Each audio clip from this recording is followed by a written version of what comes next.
Good afternoon. It's 2 o'clock, so I'm going to get started on today's presentation.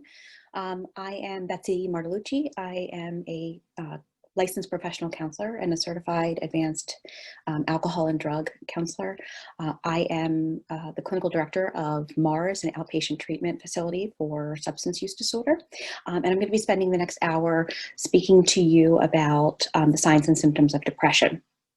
My objective today is to give you an overview about the signs and symptoms of depression, what the symptoms are, how you can identify it in yourself and other people, as well as how the symptoms of depression differ among different populations. So how the signs of depression, how you can see them differently between men and women, in teens and in children. I'm also going to go over how treatment and the treatment effectiveness and what are the most popular treatment regimens, along with some things that you can do in your life that can make a difference and help you conquer some symptoms of depression, especially in today's trying times. So I'm going to get started with the presentation. So I'm going to share my screen and stop my video.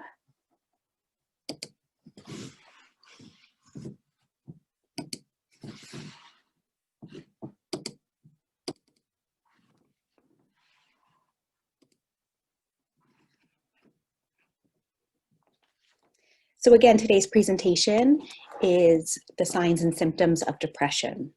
I'm going to start off by just, I chose a quote that I thought was particularly interesting for this. Losing your life is not the worst thing that can happen. The worst thing is to lose your reason for living. So that really, for me, sums up depression in a nutshell in terms of what it's like for people that suffer from these feelings of sadness and depression. So what is depression? How do we describe it? Without a clinical definition, I think this is probably one of the best descriptors lay people descriptors that I've seen of depression. I saw the world in black and white instead of the vibrant colors and shades I know existed. That describes for a lot of people in terms of the real sense or feeling of depression, how it weighs you down, how it mutes out your life, how it stops you from being able to really know the life that you know that you should have or maybe have had. The clinical definition of depression is depression is also known as major depressive disorder. Sometimes you'll see that written in the literature as MDD, that's major depressive disorder or clinical depression. It is a pretty common disorder in our population, but it's also considered a very serious mood disorder. Because of its commonality, a lot of people will diminish or not see it as something that's significant, but it is a serious mood disorder. It's characterized by the persistent feelings of sadness and hopelessness, along with a loss of interest in activities that you once enjoyed. It's diagnosed by a set of behavioral, emotional, and at times physical symptoms that last at least 2 weeks in a row. So this isn't feeling blue or sad for a day or two. It's a continual period of time where you feel deep sadness and an inability to come out of that sadness for at least 2 weeks. The DSM, the Diagnostic and Statistical Manual, is the way that clinicians, the way that psychologists and clinicians diagnose all mental health disorders in our country. So the DSM lists out criteria of what you need in order to qualify for a diagnosis of depression, and I'm going to review those. In order to have a formal diagnosis of a major depressive disorder, you need to have at least 5 of these symptoms during the same 2-week period, with at least one of the symptoms being either depressed mood or a loss of interest or pleasure. So I'm going to give you a list of some pretty extensive symptoms. In order to qualify for depression, you need to have at least 5 of them, and at least one of them needs to include either depressed mood or loss of interest or pleasure. So the first one is depressed mood most of the day, nearly every day. So that doesn't mean that you are completely feeling sad and diminished 24 hours a day, but it's saying that when you look at your day as you go through it, do you feel sad, depressed, not yourself for most of the day, for a large portion of the day, almost every day, again, for at least 2 weeks in time. A marked diminished interest or pleasure in all or almost all activities most of the day, nearly every day. Again, it's not a continual, it's not 100%, but most days, nearly every day for at least 2 weeks, you're going to derive less pleasure from the things that you know that have given you pleasure and joy in the past. So for example, if you're someone that likes to play a musical instrument, or likes to take walks, likes to engage in a social group, even when you engage in those activities, you're going to feel less pleasure than you expect to. It's going to feel like a numbing sort of. Significant weight loss when you're not dieting, or weight gain, or decrease or increase in appetite nearly every day for at least this 2-week period. So for some people, their appetite decreases and they have trouble eating. They have trouble feeling hungry. They have trouble really enjoying the meals that they make for themselves, even if it's something that they really like.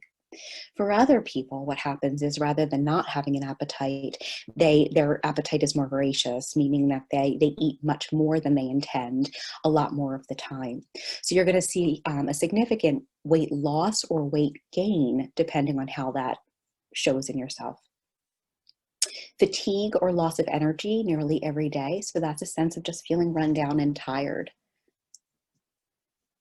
A slowing down of thoughts and a reduction of physical movement. Now, this is an important distinction. This isn't just how you feel, but it's also observed by those around you. So it's not just a subjective sense of, wow, I kind of feel like I'm slowed down, or I feel like I'm not as active as I usually am. But the people around you have also observed that you're slower, that you aren't making connections as quickly, that you aren't moving around as much, that you seem more sluggish. Feelings of worthlessness or excessive or inappropriate guilt nearly every day. So having a bad sense of yourself, feeling badly about yourself, feeling guilty about things that typically otherwise maybe you wouldn't have, feeling badly about things and getting feedback from other people saying, no, I don't understand why you feel guilty about that. There's no reason. And this is a change in that for the person. A diminished ability to think or concentrate, or indecisiveness nearly every day for at least that 2-week period.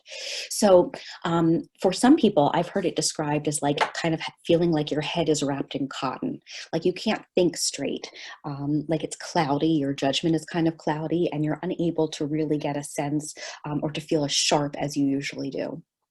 There also may be a marked indecisiveness, meaning that while usually it's not a big deal for you to make decisions about things in your life, what pair of shoes do you want to pick out next, or where do you want to go for dinner, suddenly during this period of time, and if you're experiencing depression, you may not have an opinion about things. You may not know how you feel.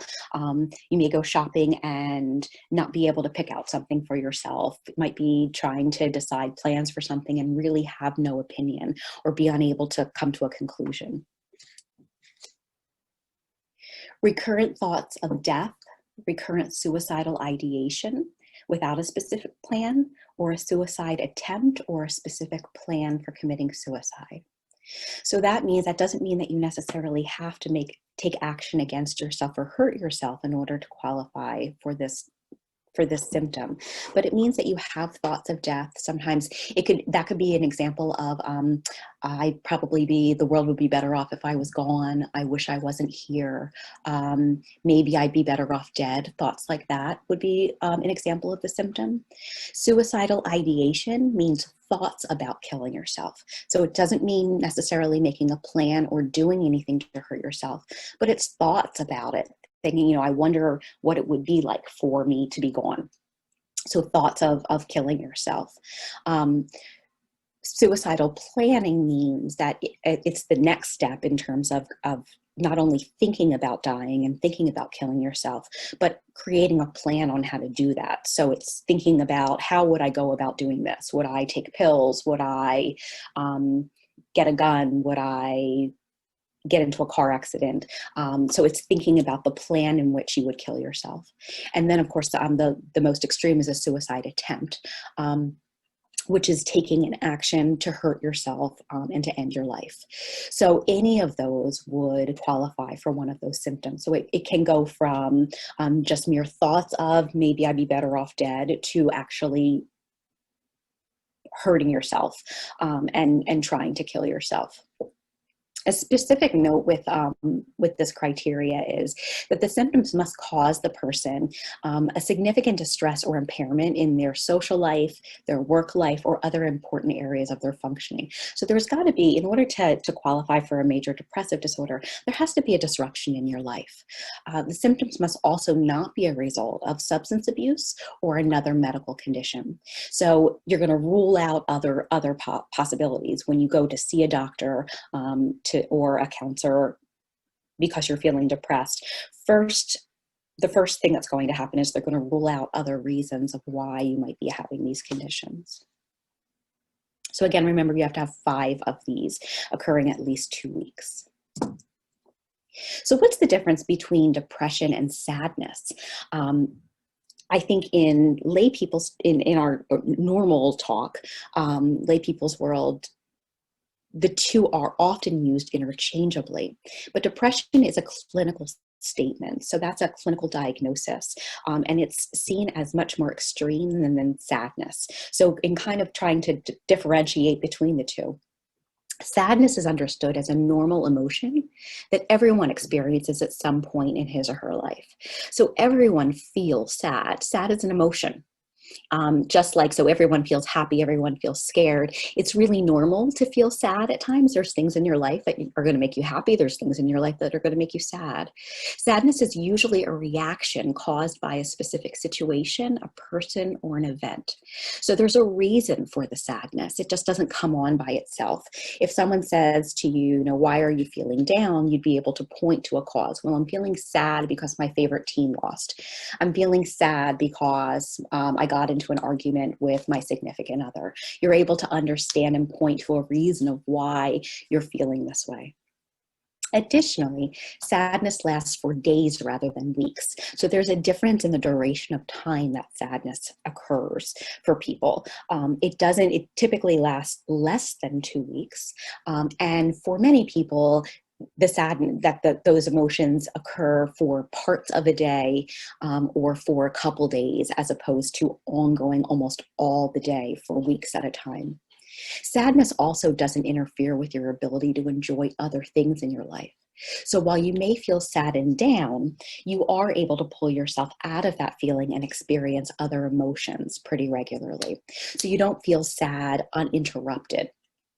So you'll feel sadly about getting into an argument with a significant other, but you might get onto the phone or go for a walk with one of your friends and you feel like your mood is really lifted up, or go see a movie, do something that you really enjoy, and at least temporarily you're going to feel a relief of that sadness.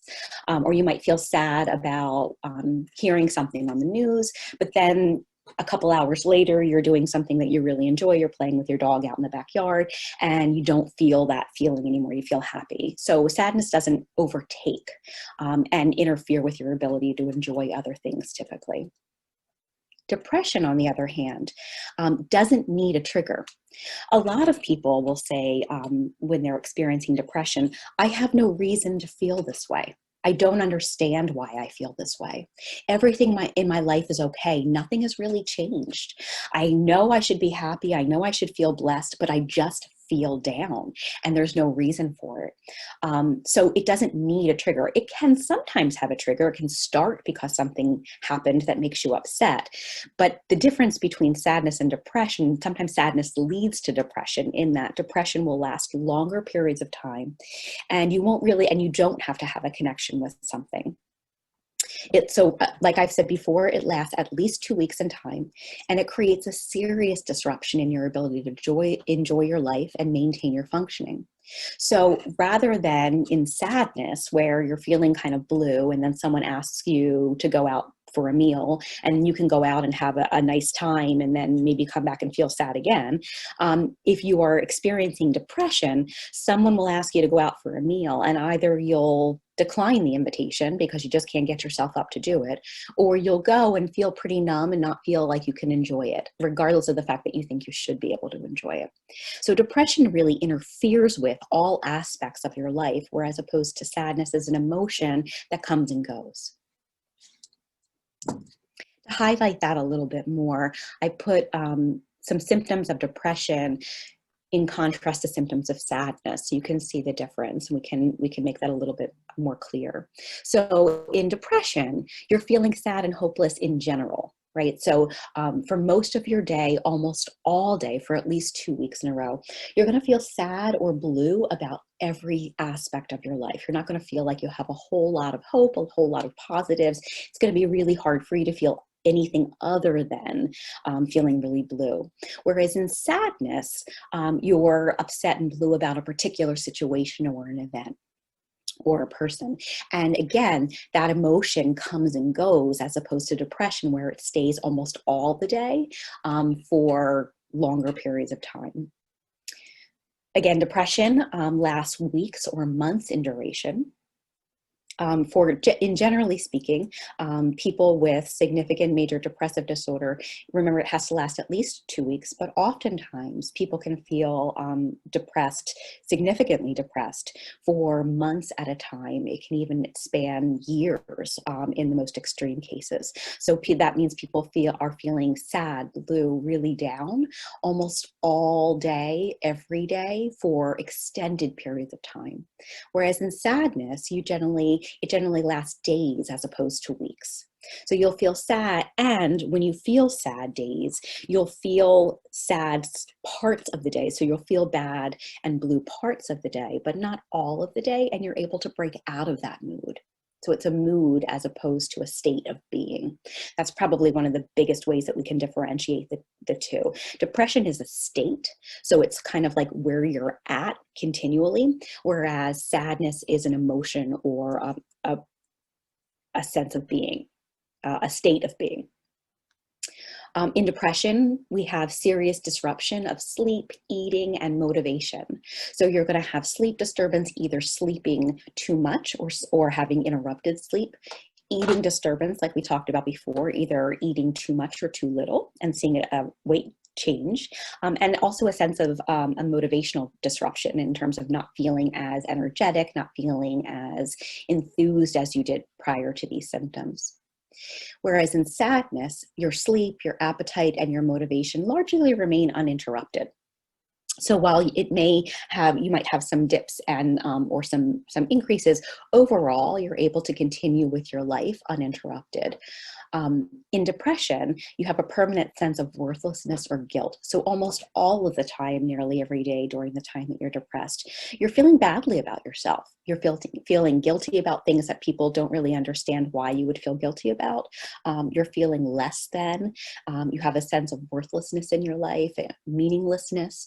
Whereas with sadness, while you may feel badly about a situation or a person or an event, it doesn't affect your overall sense of yourself. So I might feel guilty about the way that I treated someone that I care about if I'm feeling sad. But if I'm depressed, I'm feeling bad about the person that I am. So there's a difference in scale. So it's not that in sadness you don't feel badly at times. You might feel badly, you might feel regret about something that happened, but it's limited to that event or to the person, to the situation, as opposed to an overall general sense of worthlessness or a general sense of guilt about everything in your life. And then lastly, with depression, we talk about thoughts and or actions of self-harm and suicide. So again, that last symptom that we reviewed in the DSM, having thoughts about dying, having plans about killing yourself, making attempts against your own life, taking action against yourself, hurting yourself, is a characteristic for a lot of people in depression. Whereas in sadness, you're going to feel blue, but you'll have no thoughts of hurting yourself or of ending your life.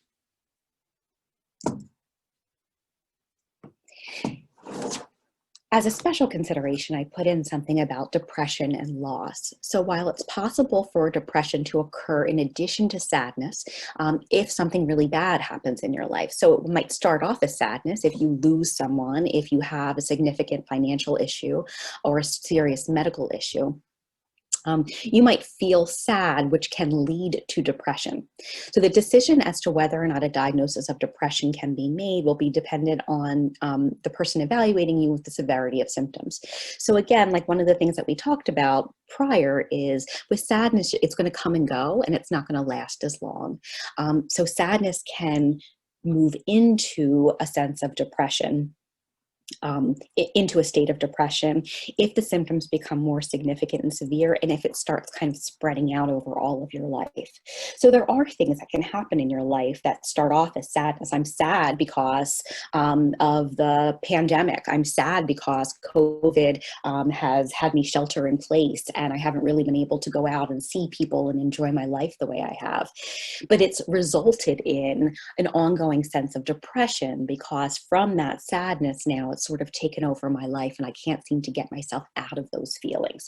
And no matter what I do, or even now that my world has opened up somewhat, I'm still really battling those feelings. I'm still feeling closed off, shut down, disconnected from my world. So that would be an example in real time of how a situation that happens in our lives, some restrictions and being a part of a world that has a pandemic right now, can result in sadness initially, and then move to a state of depression where for some people they can't get out of that feeling. There's also a multitude of types of depression. There's seasonal affective disorder. That's usually characterized by the time of the year. It most often occurs in the winter months when sunlight isn't as readily available. So that's people that feel down or blue most of the time, starting in the fall and until like the spring, until the light comes back. There's psychotic depression. That only happens if the symptoms of depression have symptoms of hallucination or delusion. So believing things that aren't really there, aren't really true, or seeing or hearing things that aren't really there. In the most severe forms of depression, sometimes you can have psychotic episodes. Postpartum depression is a common occurrence among new mothers, and that's caused by hormonal changes after childbirth. Atypical depression is often directly related to your mood and interactions with other people. So that's usually about your relationships. And the symptoms usually are oversleeping, feeling heavy and sluggish, and having social anxiety. And another type of depression is catatonic depression. And that's another really severe form of depression where you experience motor problems, where you feel not only slowed down, but immobilized. And you may have involuntary movements. So this is where, it looks like you're in a catatonic state, or you're unable to move at all, as opposed to just feeling slowed down. Those are just a couple of the different types of depression that also can be experienced. So I'm kind of just reviewing how many people get depression. What is it like in our society in the United States? According to the AMA, the American Medical Association, the lifetime incidence of depression in the United States is more than 20 to 26% in women and 8 to 12% in men. So if you take a look at that, that means that women are twice as likely to suffer from depression as men. So does that mean that women are more susceptible to it? Does it mean that women are more diagnosed with depression or more symptomatic? The answer is actually a combination of both, and we'll get into that a little bit later. But so women are more susceptible to having depression than men, but I also believe that part of it is also a result of men not showing the symptoms or being misdiagnosed. So that's partially why.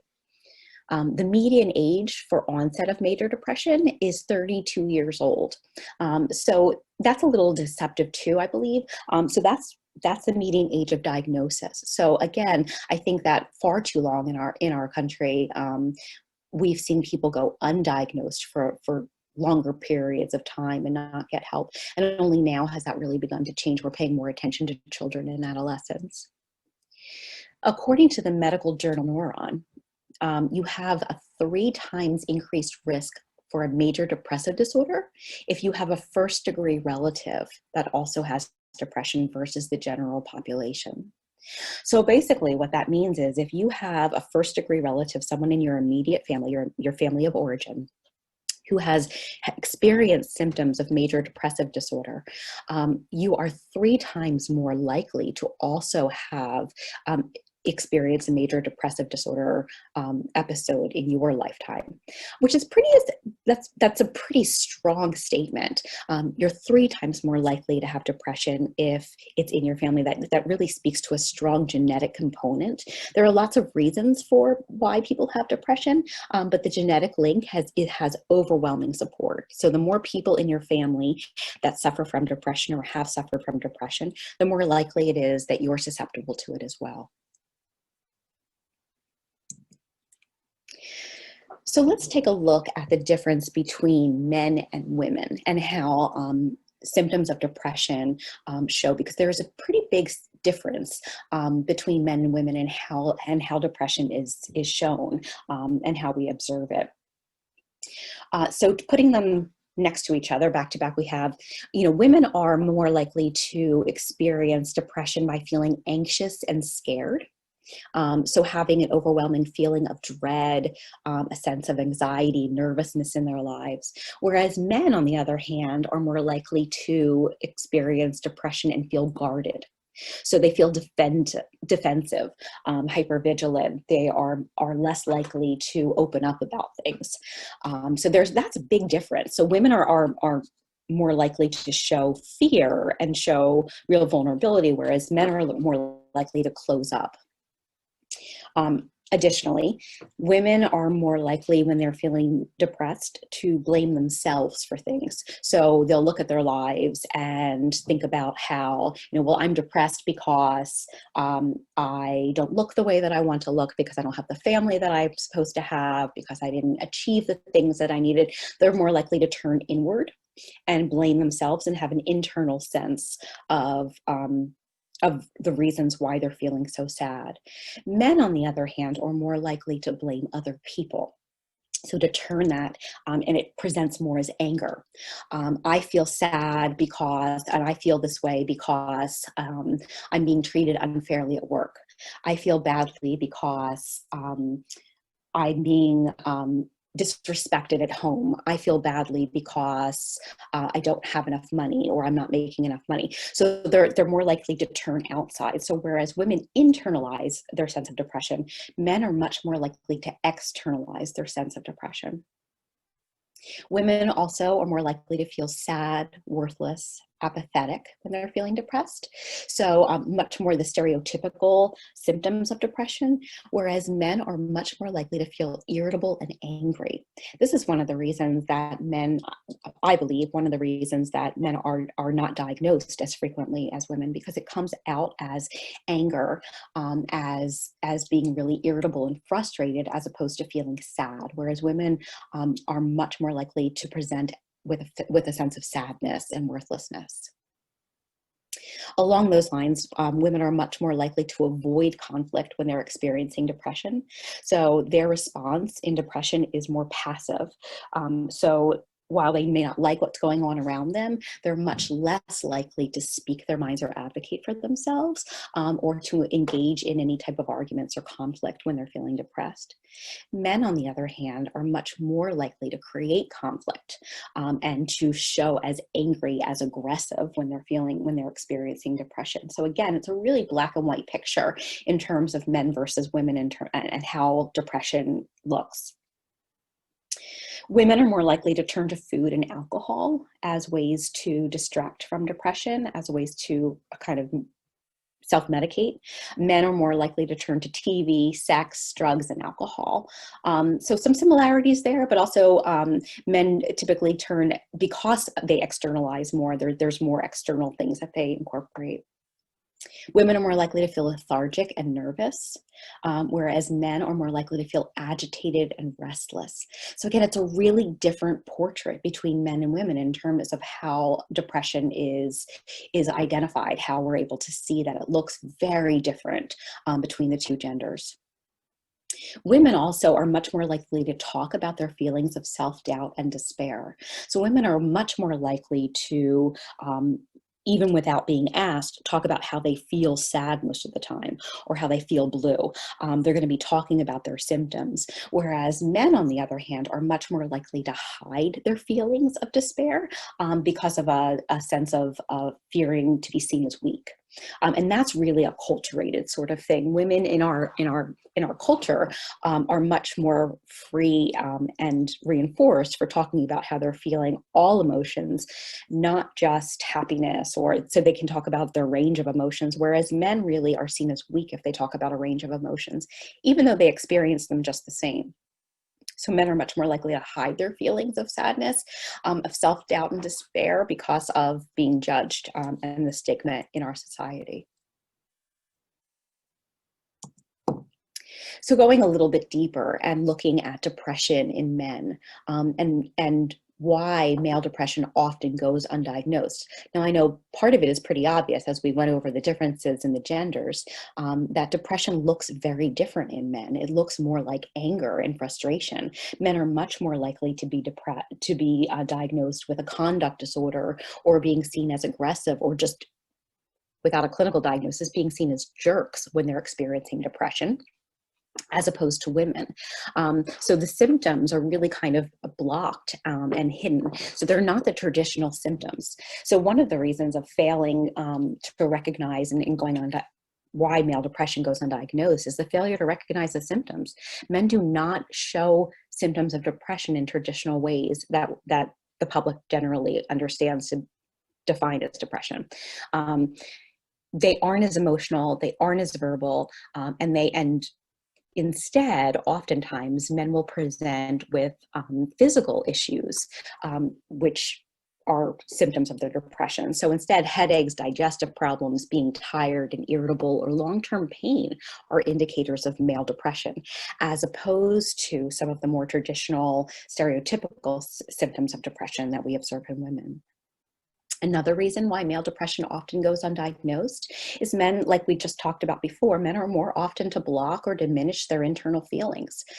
In our society, men are basically rewarded for feeling two ways: happy and angry. Those are the two acceptable emotions that men are allowed to have in American society. Anything else is seen as weak. So men are allowed to joke around and be happy, and they're allowed to express frustration and anger and aggress. Those are things that are listed as masculine traits.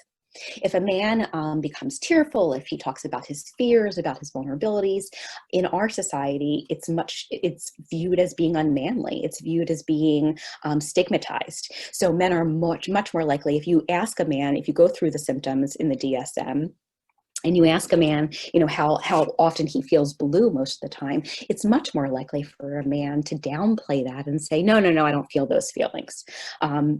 Because of fear of stigma, because of fear of losing respect. There's also a reluctance to discuss symptoms. Our society emphasizes that men should exude self-control. It's mistakenly seen as unmanly to talk about depressive symptoms. So again, like we were talking about, our society really does a number with men in that, they're allowed to talk about being angry and they're allowed to talk about being happy. Anything else is really not deemed acceptable. So to have men really discuss the full extent of symptoms that they have, it's unlikely. And it usually only occurs when the symptoms become much more significant and severe. And that's one of the reasons I think that the statistics show that women fit category or diagnosed with depression much more than men. The last reason that men often go undiagnosed is that they resist help. Men are supposed to exude self-control, they're supposed to be self-sufficient, they're supposed to be leaders and powerful. And those are all those societal constraints that our society puts upon men.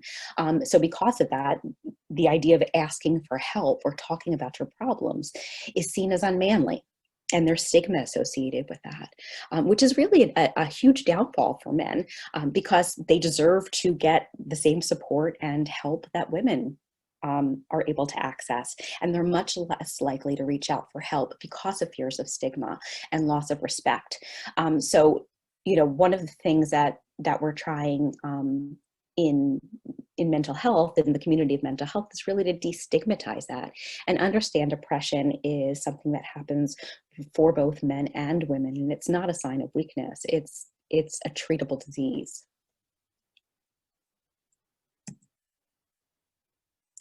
So moving on to talking about depression in women, like I had mentioned before, women are twice as likely than men to suffer from depression, twice as likely to be diagnosed with depression. Now, some of that is obviously because of what we just talked about in terms of men really not presenting their symptoms as obviously as women. But there is some other research that points to real reasons why women may be more susceptible to depression than men. Part of it is understood that women's reproductive hormones are more likely associated with symptoms of depression. So it makes them a little bit more susceptible. Women are a bit more susceptible hormonally, physically to depression than men because of the hormones that we have. It's also seen in PMS, premenstrual syndrome, PMDD, premenstrual dysphoric disorder, and postpartum depression and menopausal depression. Those are all examples of how women's hormones are seen to lead to higher incidences of depression, higher incidences of struggling with sadness. Another reason, another understanding of why women are more than twice likely than men to suffer from depression is because of our status in our society. So while we are freer to talk about our feelings, while we're freer to talk about our emotions and access support, in our society, it is a well-known fact that we have an unequal power and status in the world, in our country. So we're still struggling to get paid the same as men for the jobs that we're doing, to be seen as worthy as men, as our counterparts that are male. In many parts of our world, we're still seen as lesser than, and we have to fight harder, work more in order to get the same privileges that men get. So while men are being pushed down in terms of depression because they're not as free to express their symptoms, women are more likely to experience stress that is seen to go along with having an unequal status in our world, unequal power in our world. One of the other pieces I think that society makes a difference in is research has shown that ruminating or thinking about depression can actually cause it to last longer or make it worse. So women are encouraged to talk to others about how they're feeling. So they'll talk endlessly about, at times with people about what they're feeling, the sadness that they have.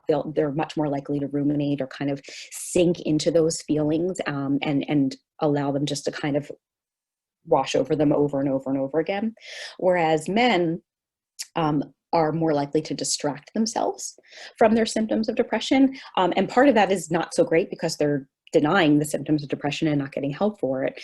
But what research has shown is some of the distraction techniques actually help men overcome symptoms of depression quicker than women. So one of the things that contribute to higher rates of depression in women is that women are encouraged to kind of sit in it, whereas men are encouraged to distract from it. And that actually can perpetuate some of the depression.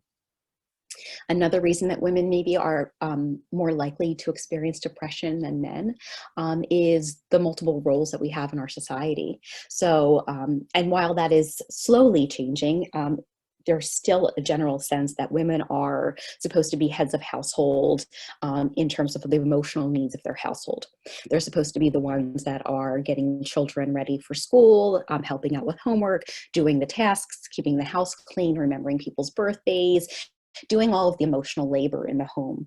Whereas men's primary roles traditionally have been to bring home a salary, to produce and earn outside of the home.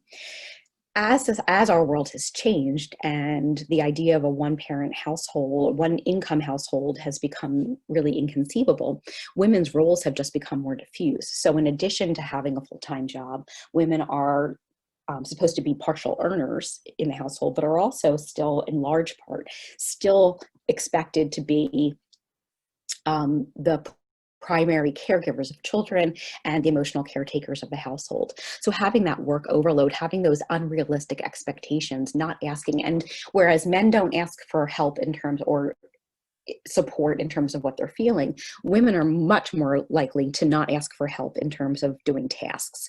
So they will feel like it's their responsibility to make sure that the household duties are in order, regardless of the fact that they may be working outside of the home just like their male counterpart. The statistics also show that women are much more likely to engage in self-harm and suicidal behavior than men.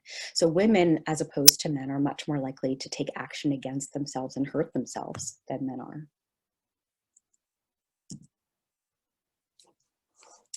I want to take some time now to talk about depression in teens, because depression in teens looks very different than depression in adults.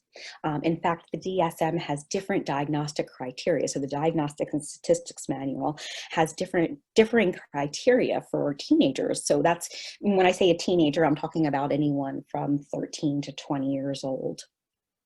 And so symptoms of depression often are masked or looked very different, so they can go undiagnosed if you don't know what to look for.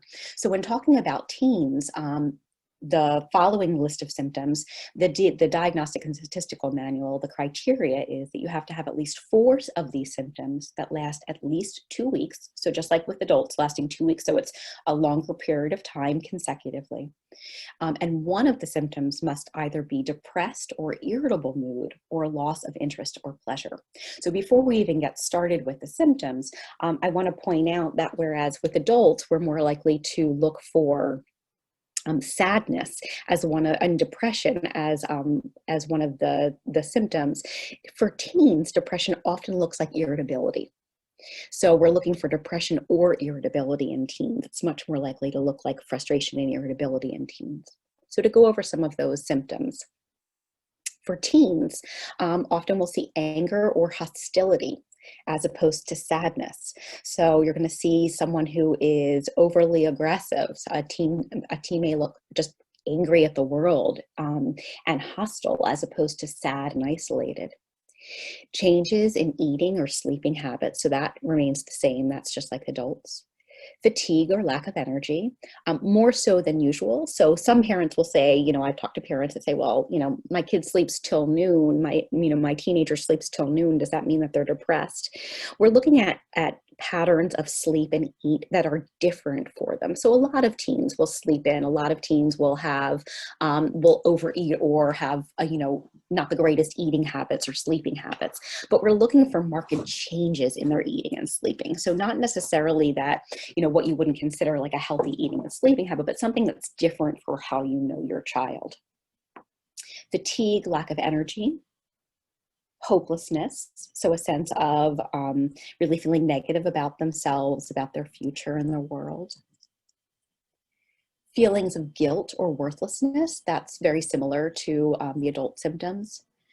Poor school performance, and again, this isn't for a child that's always struggled in academically. This is that there's a change. You're looking for a change in the teen's performance. So while they were typically, historically a B/C student, now they're in risk of failing several of their classes. If they were an A/B student, now they may be getting Cs. So you're looking at a change in their school performance. Lack of motivation, difficulty concentrating, so being really unable to concentrate for any long periods of time, tearfulness or frequent crying, restlessness, agitation, unexplained aches and pains. A lot of teens and children, for that matter, will have a physical representation of depression where, say, stomach aches, having headaches are really common. These stomach aches and headaches are unexplained medically, so they'll be checked out. You'll be given different treatment remedies, and none of that stuff will help. That's usually a sign that it could be a symptom of depression. And finally, thoughts of death or suicide with or without a plan. So that one is exactly the same as what we were talking about with adults.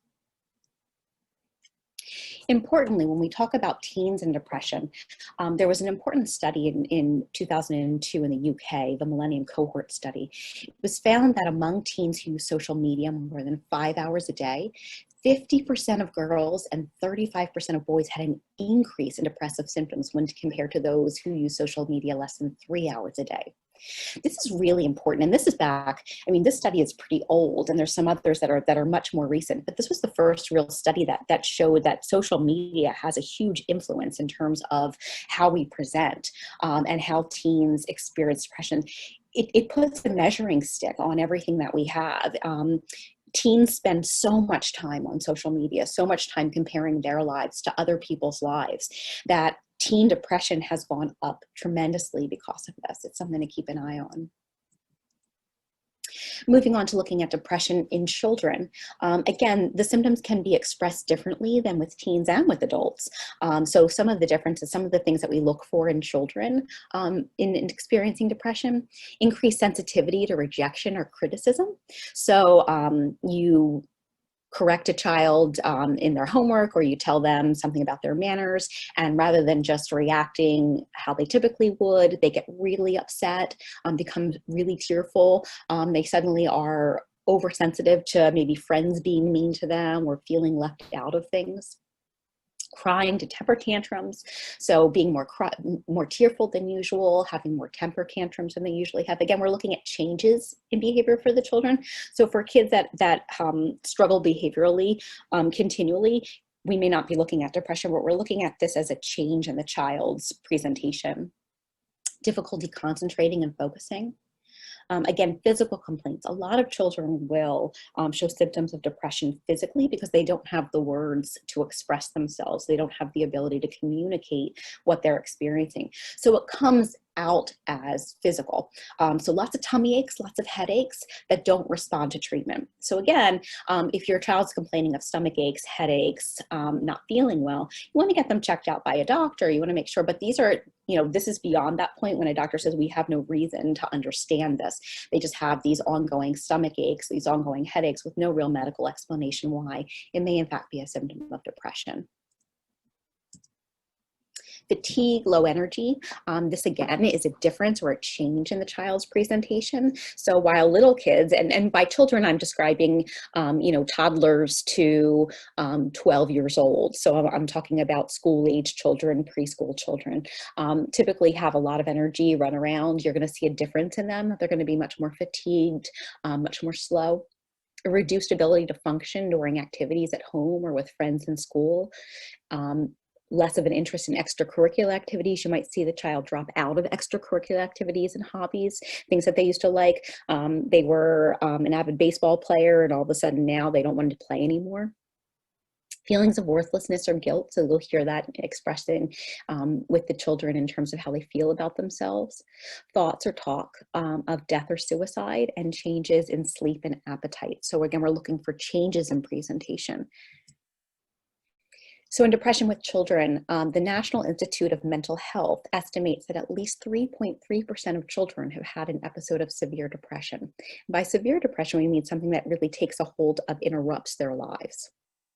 So what can you do as a parent or a loved one? What can you do as an adult in a child's life when you start recognizing these symptoms, when you start wondering to yourself, well, geez, I wonder if my kid is experiencing experiencing depression.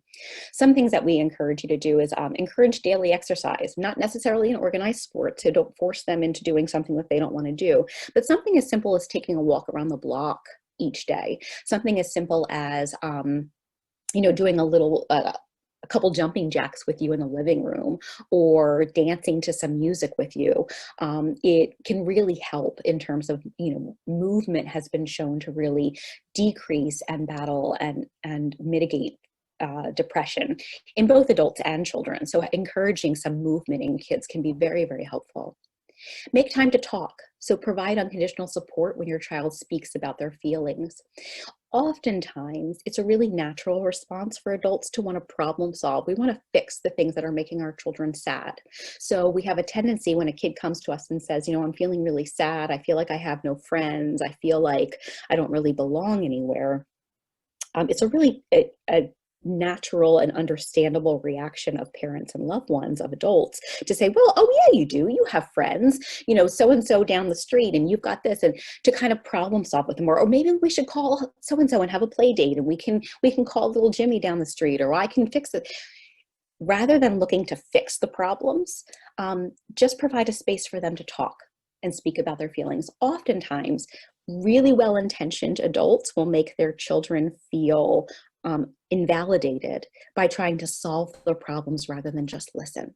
So one of the best things that you can do as an adult who loves a child who might be experiencing depression is to just make some time to provide some space for them to listen to how they feel rather than try and control and fix it all. Supervise their medication if medication is being prescribed to treat depression.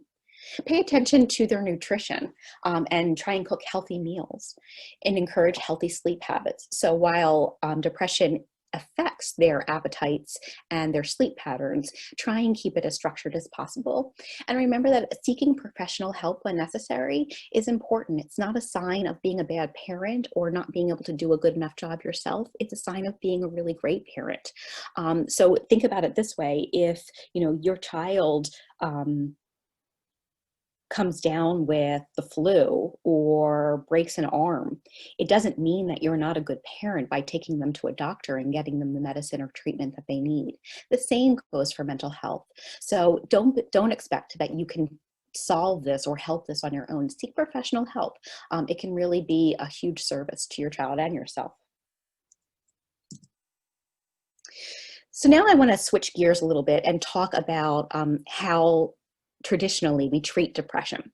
So we've got an idea now of what depression looks like. I want to spend the rest of our time together talking about what are effective treatments. How do we get better? How do you treat depression?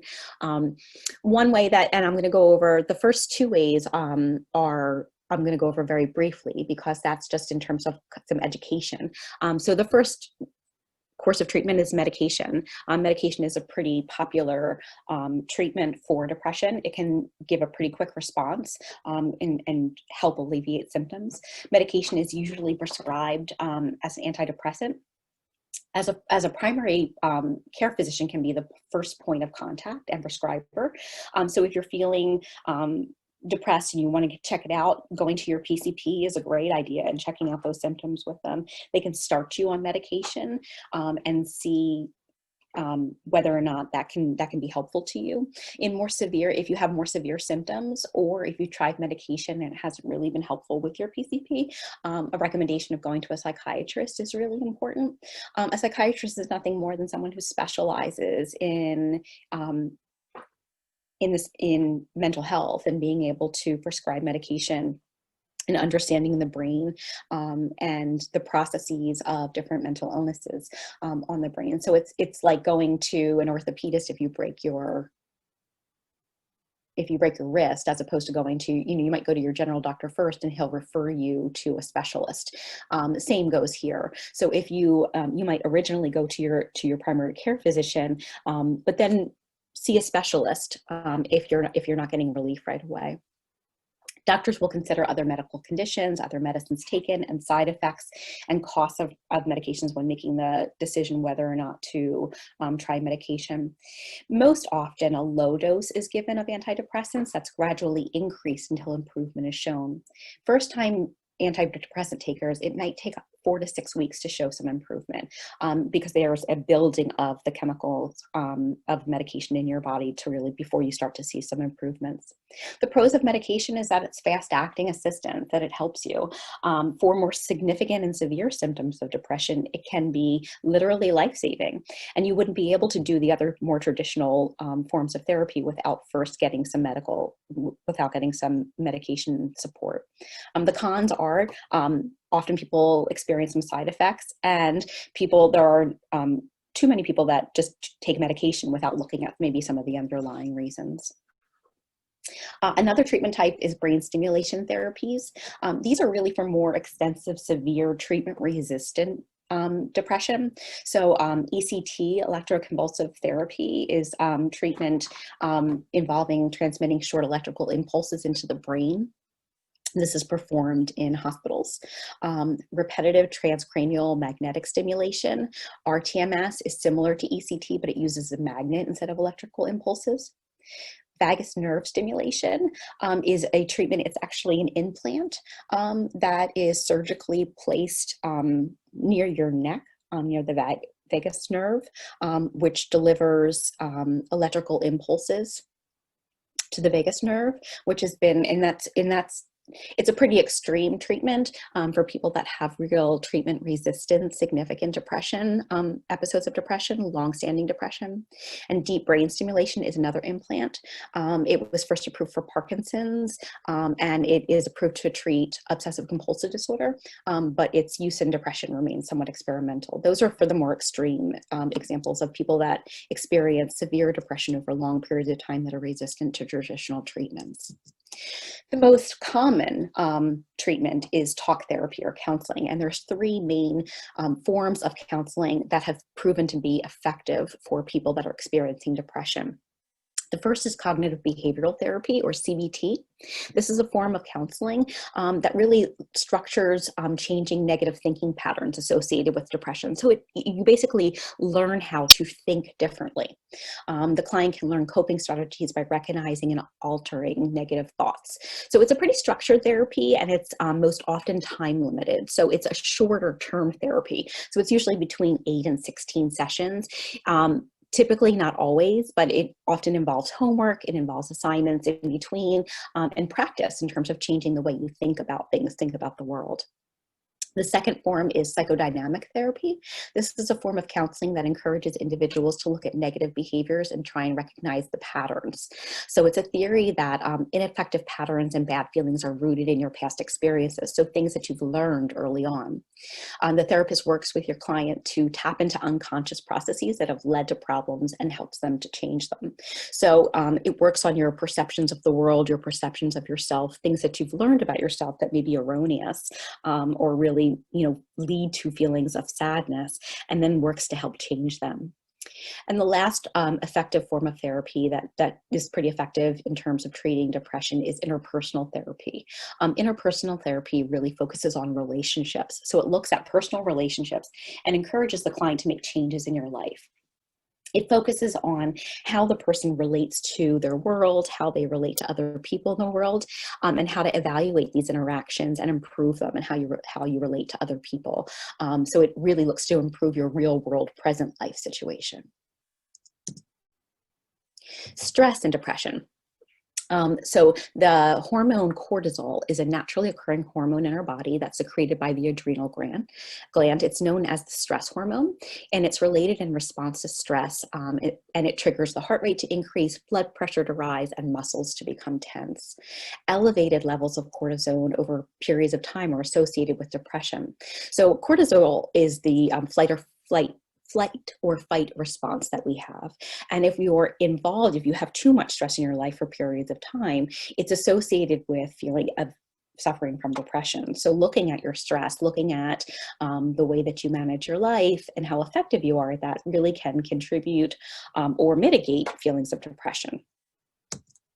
So lastly, I want to talk about lifestyle changes and about the things that we can do aside from traditional treatment or seeking professional help that can really make a difference in your life. So find a meaningful purpose in your life, have a strong sense of purpose, have goals, have things that you want to achieve in your life, create some structure for yourself. Cultivate a social support. Relationships help reduce isolation and loneliness. The act of joining and being a part of something larger than yourself is good for your soul. It helps battle depression and stress. So if you are experiencing depression, just the act of joining something, even if it doesn't feel like something you want to do initially, can be a tremendous help for you. Develop coping skills. So identify what causes stress and avoid those triggers when possible. So avoid things that cause inordinate amounts of stress when you can. Some things you can't avoid. You can't say, well, I need to eliminate stress, so I can't work anymore, or I can't go to this family gathering. So when you can avoid the stress, learn different strategies to reduce your stress. Learn coping strategies, relaxation strategies. Get a sufficient amount of sleep. So even if you're having some sleep difficulty, this might be a reason to consult with a doctor to get some suggestions on how to help your sleep. The importance of restorative sleep is essential to brain functioning, and it minimizes anxiety and depression. So if you're chronically sleep deprived or putting yourself in sleep deprivation, you're going to be much less likely to be able to combat stress. Move. So just like we talked about with kids, even small amounts of physical activity can make a huge impact on your ability to battle depression. Eat clean, so foods that include fresh whole ingredients. Stay hydrated, and try and reduce caffeine, alcohol, heavily sugared and processed foods. Stay motivated. Reward yourself for your efforts and attempt to see positives in your life.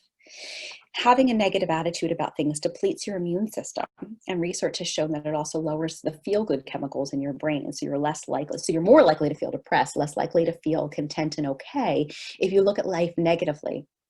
This is the piece where, you know, there's lots of stuff out there about creating gratitude journals or making lists of the things that you have to be thankful of, even if you're not in the state of mind, even if you're not feeling that way.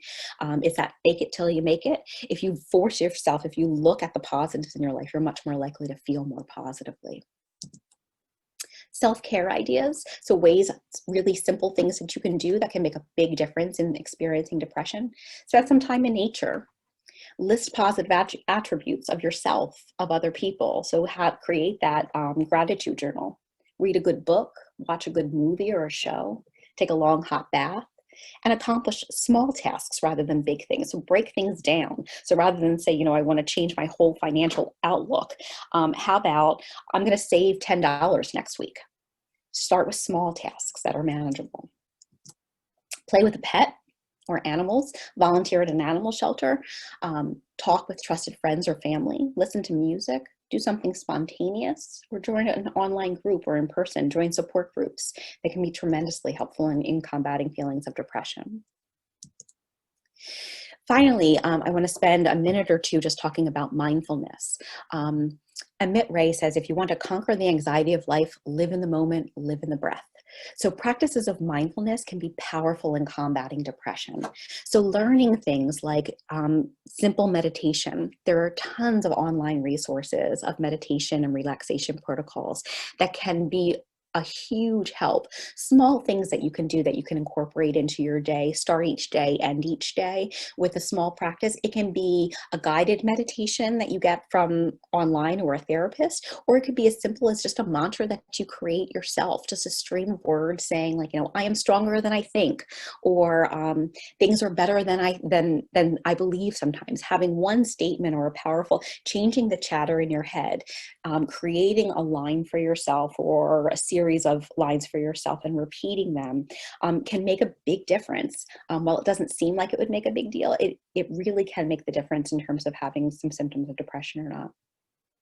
If you're religious, regardless of what religion you are, incorporating prayer in your life is a type of meditation in itself. So using prayer, using organized religion, using that congregation of other people who have shared values and beliefs and engaging in prayer can really provide a strong connection and a sense of calm and well-being in your life.